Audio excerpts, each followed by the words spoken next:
there is 63 people here, there'll be 63 different sets of beliefs. They're not in competition with each other. They can't be seen to be or to be discussed as being in competition with each other. In addition to each other, there's no contrary. What's important is our behaviour in the community towards one another. That's what matters. That's what's going to make a difference. Well, there's a common morality, if you want to call it that. There's certain things that all of us wouldn't. But it's empathy, it's not morality. Yeah, exactly.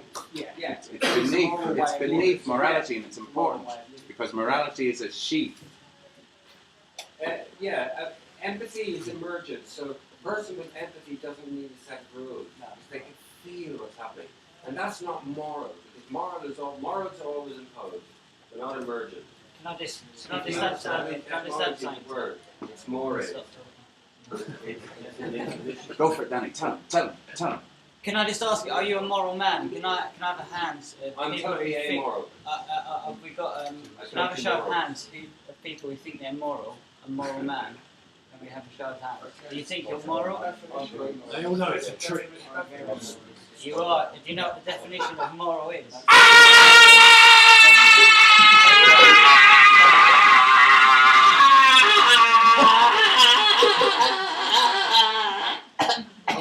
That's very important. That's my definition of moral, man. It's a fucking waste of time. It's a lie. It's not real. It's not what's important. So back to behaviour, because you say you're moral, but I receive from you is that you feel other people and you wouldn't do things that would harm them because you feel it. Because you feel it, not because it's a law, not because it's good, or it's going to get you to heaven, or people are going to like you, because you feel in your heart. If I did that, that would hurt. And I know what that's like. I wouldn't want to be associated with another person. Okay, so that's what we're talking about. We are all people who feel it, and we might have belief systems around it. But we want to express, we want to bring that into this community that we're part of, that we're born into, and have it manifest in our lives and all around us. And we want to do it in a way that disables those people who have the power. I don't want to hurt them, I just want to disable the fucking thing. You know? Me, I want an aerosol called Ketilax. Yeah? Ketamine and laxative. Riot spot. I don't want to hurt them. I just want to stop them. You know what I mean? I don't want to hurt them. I'm taking public court. I don't mean I want to stop people around the world. No We don't want to harm him. We want to stop him. Now there are other people out there who are jumping on the child abuse bandwagon. They're saying, hang them, do this to them, that. Now I'm saying, no, that's just more abuse. Fuck off. You know, that's what. So to bring it back to the empathy, that how are we going to act and behave amongst ourselves and with other people? It spreads that kind of sense of non-opposition, but absolutely, completely not having it. So that David Icke and all the rest of them don't spread any more fucking fear. Because if I go and learn all the Freeman stuff because I'm frightened, it's pointless. If I do all the spirituality stuff because I'm frightened, it's pointless. I'm still frightened. But it's not, because if we hadn't learned all the fear stuff, we wouldn't know. We wouldn't become survivors. We're becoming survivors, Cornelius, through this process. It's not pointless. It's not pointless. Yes, for me it's not Everybody goes through certain stages when looking into things. First of all, you're going to get angry, then you're going to get upset, then you're going to become fearful, and then you have to break each one as they go along. Often people get to the fear stage or they get to the angry stage and they I forgot. Wisdom. So, speaking on the feelings, emotions, with regards to fear, I don't know if that's something that people want to talk about with regards to things within the movement or in life that they're afraid of. I mean, I don't know if everybody else. It's probably one of the most important things, to be honest, in all of it is the fear and the actual emotions that it brings out in people, whether they want to continue viewing it and continue trying to do something about it or to then just step away. And 9 times out of 10, I'm afraid, I think people step away. They probably, the fear overcomes, but I mean, only from my own experience, I can say where I've been afraid of something, and then actively sought out to overcome it. Being afraid of heights and climbing up unsecured ladders on a building site. Probably not the smartest thing to do. Scared of needles, giving blood and getting tattoos.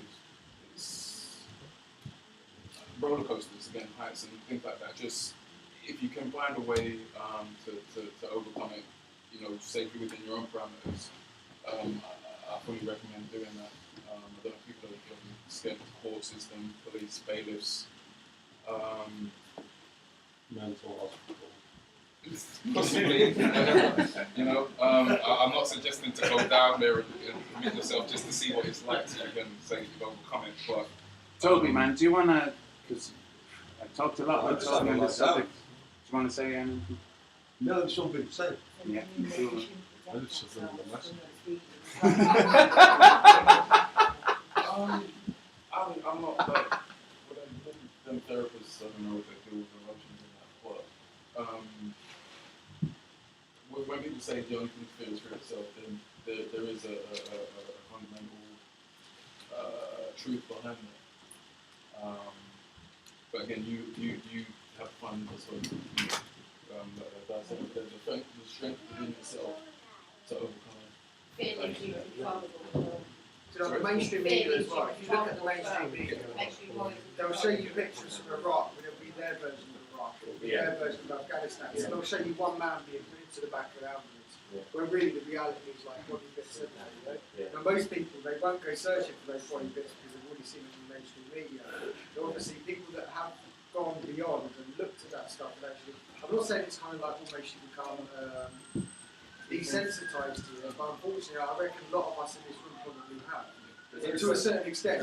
It's called recognizing patterns rather than desensitizing. Yeah, you recognize the pattern, you don't have to stare at every time. There's only so much evil that you need to look at before you know yeah. to fight it. The mainstream media is just not good.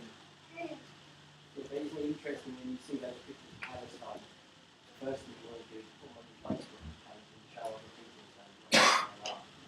It's very true. So that's the other side of the coin because you want people to. If you didn't care about what you saw, you just wouldn't put it on your Facebook. But I'm saying you do care. You want to bring it into a common experience, can I ask a data mine some information off the collective thing for me? Personal Facebook trip, honestly. How did you get here roughly? There's maybe 2 or 3 ways that I imagine people could have gotten here. As most people come across this because they're out on Facebook and somebody showed it to them, sort of thing.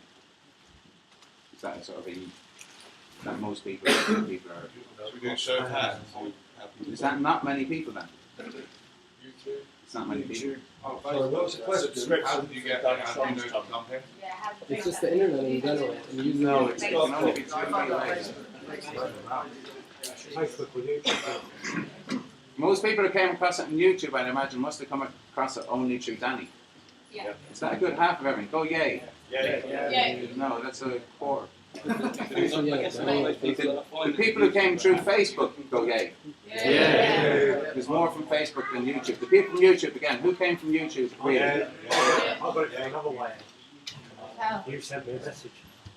How many people got a text message? Not many, man. How many came because of the text message? 1. Dave.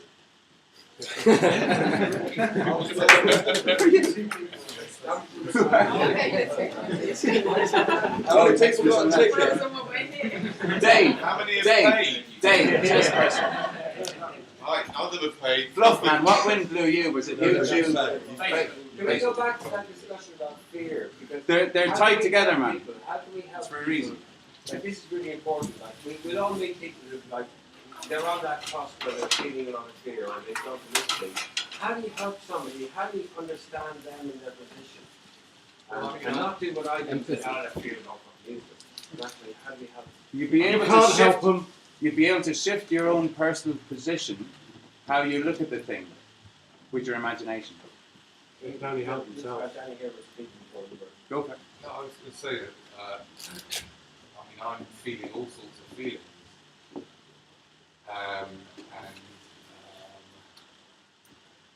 Part of me thinks, do I really want to be part of this? What the fuck am I doing? I'm married, middle-aged, married, Jewish, not really, there, right? Living in northwest London, yeah? do I really, do I really want what I say? I kind of say I want in the film. Do I really want it? And what, it's like, wow, it's, it's certainly bringing up fear, and I have lots. I think in the background I feel frightened about, what could happen to me if I keep pushing this further and further. I've got loads of amazing ideas and pushing further and further, and have lots of fun. I'm sure a lot of you do as well. But I do feel like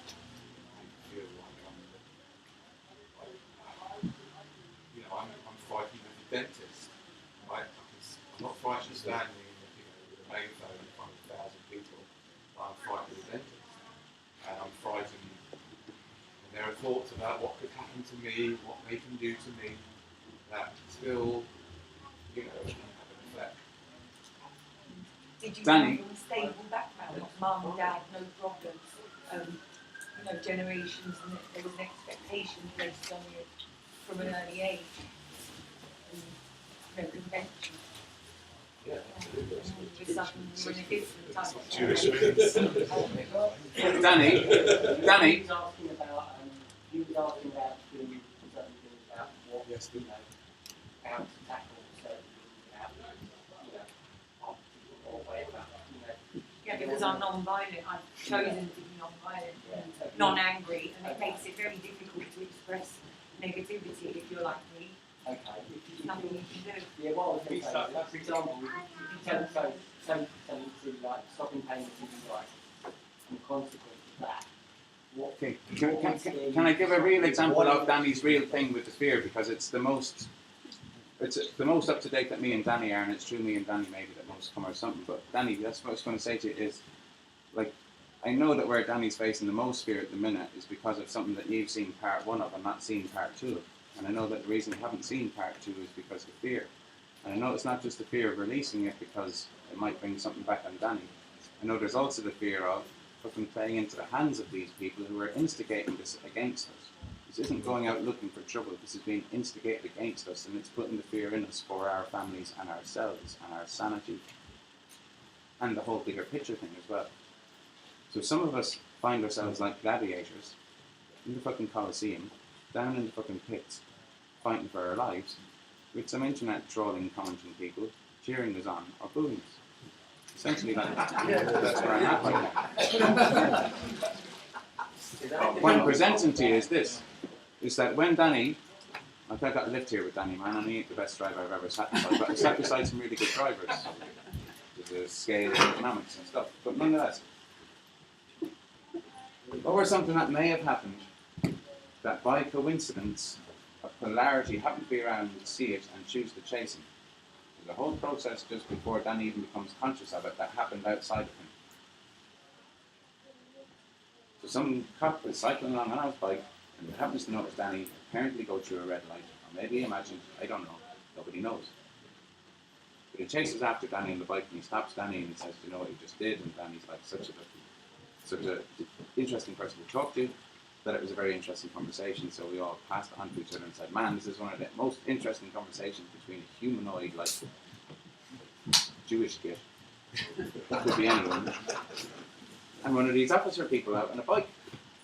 And it's brilliant. But what happened as a result of that video is news to all of us. It's the most kind of important news I know to make me go, I think it's time to come out, man. And see anything else to do at this stage apart from just come out and say that we've won. This is news. Well, it's on the video. If we can get that released. No, announce it. All as I'm saying is, from the news that I know, from just attracting people into my life because I need information because I want to stay alive, and inherently my physical intelligence, metaphysical intelligence, wants to keep me alive as well. And so many silly things where people are trying to kill me, I think. And point being is that the police came around to Danny's door and fucking pushed him in and bashed the door and knocked over the table and smashed the pieces. And that didn't stop them, they continued pushing him. And they knocked stuff off the walls and all this thing, and Danny's screaming, and Danny's wife gets the camera out and films it, and I've seen this stuff. And I've showed it to maybe 5 people. And at level, if you play it now, you'll be leveled. And our conversation will be in a new scale, and it's because there will be fear in me, legitimate fear that's real. Is that consequences of his interaction? Because of the bike. Because of the fucking bike. Wow. Holy shit. But you haven't done it? Or is it the fact that It's up to Danny to choose how much and what to say, but this is the fear that we're talking about, and this is current. This was 3 weeks ago. Bashing in the door, physical violence, maybe 10 cops and 6 vehicles. Oh, it's ridiculous. is that because the video was But as we've all seen, okay, last couple of statements to make about it, because I've had time to sink in and think about it. So I'll make a couple of statements having sat down for weeks and thought about this, because this is bad news, or good news, depending on how you're feeling at a certain moment. Danny didn't give his name or address. We all saw that and he cycled off. He cycled off so happy at himself in a way and elated and stuff, ringing me up saying about this thing and wondering if you could put that video out at all because it might just cause an avalanche. And he was nervous. Fair enough. Respect the honesty. I said, put it up, man, it's great. And he did. And the responses were really heavy and really personal and really affected him because he's really sensitive to my view. And he rang me up and he said, man, it's really heavy. We have a chat. And I said, yeah. He said, shall we record it? I said, yeah, we should start recording. Fuck it, it's time to start saying stuff. So we recorded this solar complexus and plexus thing where we talked about the solar plexus and why these things are happening in the deepest levels or whatever. Some way towards recognising deeper levels anyway. You're saying they found these details, we didn't give you no details. We got as far as meeting in Hampstead Heath and making that video, and the next day they came around to his house, and 2 of them. And on his doorstep they pushed him into his house and slapped one handcuff on him, and then they push him around and struggle with him for 4 to 5 minutes until they get a second handcuff, but it took the other 6 or 8 turning up. Including 2 at the end to fix his door. They fixed it. They claimed they were fixing his door, they were messing around with his door, they were making sure that they held the doorway until Danny was completely gone, is what they were doing in my view. They said they were fixing the doorway. I've seen them not fix a lot of doorways. And is he going to prosecute him? Wait, why did they? He was taken off, he was taken hostage. Listen, this is how it is, yeah? His physical body was taken hostage as a surety. His physical body was taken away. His wife tried to ask, where are you taking him? They obfuscated, saying, we cannot tell you where we are taking him, for we do not know where we are taking him, for we must drive away first, and then they will radio into us where is the best place to take him. And that's the only answer she could get off him. Until she went away and he was gone. It turns out they took him to some station, put him in the cell, had a good chat about the whole fucking thing amongst themselves, decided what they could charge him with, presented him with that charge at the duty desk, then brought him to the interview room, explained the procedure to him, told him his rights, turned on the tape recorder, stated their names, stated the date, stated that Danny was Danny, and got Danny to agree that Danny was Danny. That's the procedure anyway. I wasn't there obviously, but that's the exact procedure. It doesn't matter how many times you get arrested, learn it off by heart. It becomes relatively enjoyable, depending on how good you get at chatting to them in the interviews when it's all live. But essentially they're recording you live, and in that you're to indemnify yourself and you're to say, yeah, well, you know, you caught me for something. You're saying it's this thing that you caught me for. Well, I tell you this then. Yeah, I wasn't doing much really. I was just doing this really, you know, this and this. And they'll ask you loads of leading questions. Now this is if you're a criminal. I presume they didn't ask Danny those kind of things. They just went to Danny and said, hey man, Jesus, yeah. What happened? Danny said, I don't know, man. And he was just honest with them like they were a camera and he was out on YouTube, I'd imagine. He just told them everything, I'd imagine. And they were really nice, both of them. Because he wasn't holding anything back, so nobody had to go, look, tell us the rest. I'd imagine. And he left, feeling like, they really heard me. They really listened and they really heard me and they got where I was coming from. They were interesting names. Sergeant Healer, Agent Stout, Miss or Mrs. Smart. And to be one above that, Danny,